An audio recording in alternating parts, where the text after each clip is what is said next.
โอเคสบายดีทุกคนวันนี้จะพามาแกะเบิ่งเครื่องที่เราสั่งเนาะเครื่องที่เราสั่งราคาอยู่ที่158,000รวมค่าส่งค่าฝากโอเคเราจะมาแกะมาเบิ่งว่ามันตกปกหรือบ่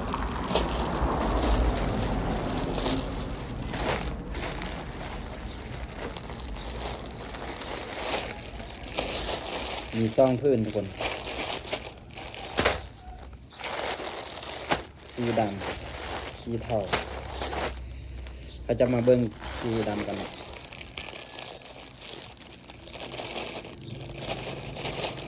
ว่ามันจะต้องปกหรือบ่อย่างที่เราสั่งยูเฟสมันมาก็ต้องปกกันใดเห็นเขารีวิวไลน์ว่ามันคือเป็นยังสิเอาทุกคนอยู่บ่เรามาแกะกันเลยเรียงสิมาดุมกันก็ลองมาดุมคือที่เขารีวิวยูเฟสบ่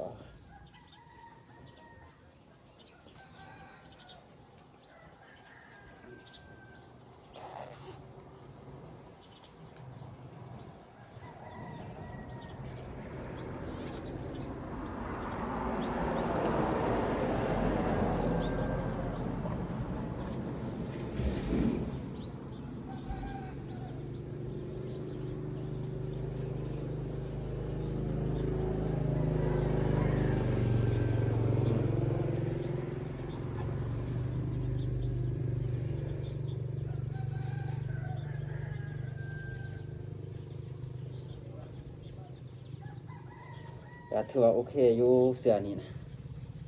พอโอเคอยู่โอเค